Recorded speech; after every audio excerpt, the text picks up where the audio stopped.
Welcome back to Red Panda Destiny. We are still covering Alestorm-Curse of the Crystal Coconut.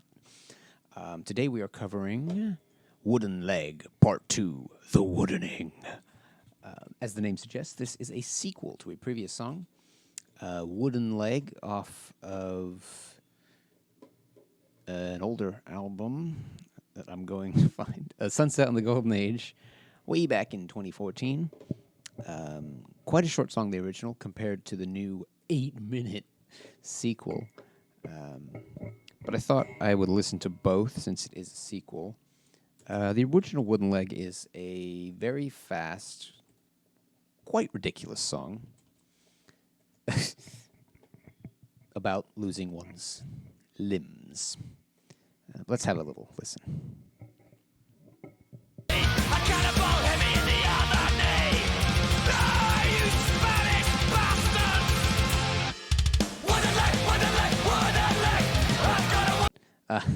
Well, that was a perfect spot because in the original song, he refers to some Spaniards and some Japanese people.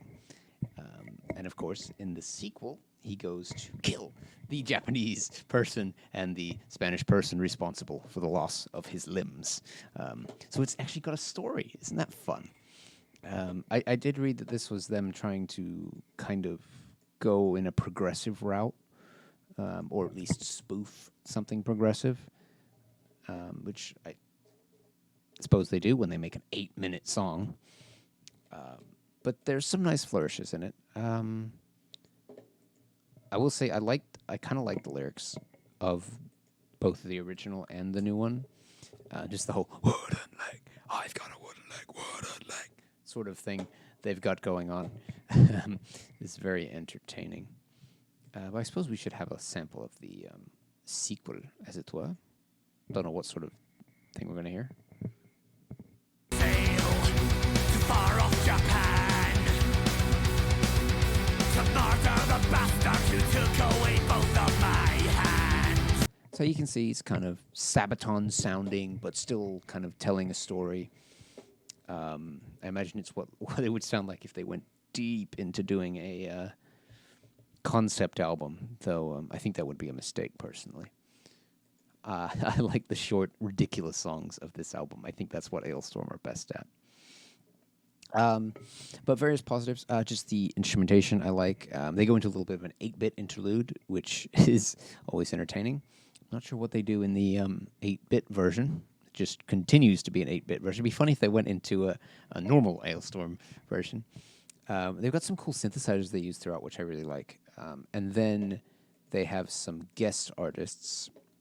They have, I hope I'm pronouncing these right, Tatsuguchi and Keil Hakasi from a confusingly titled band, Japanese Folk Metal. Yeah, that's the name.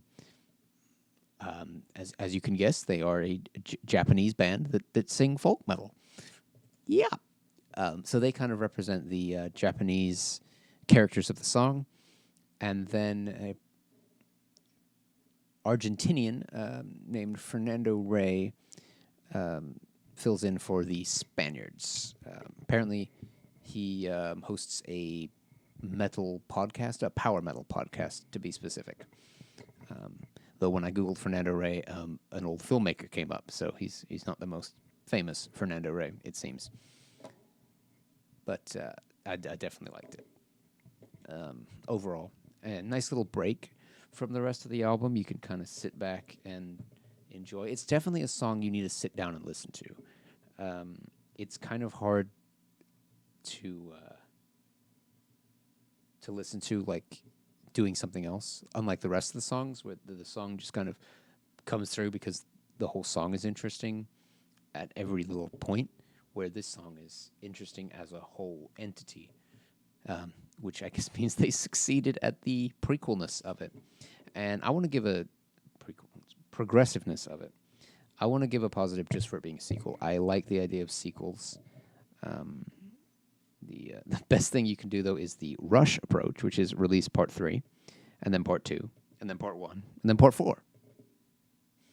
I really like the way they Rush did that, but that's another band, so we're not going to talk about that.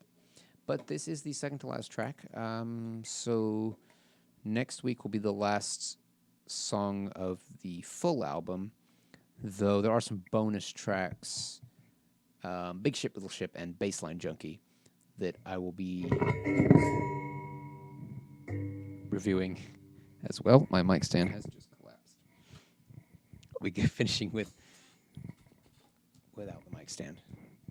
But join us tomorrow for the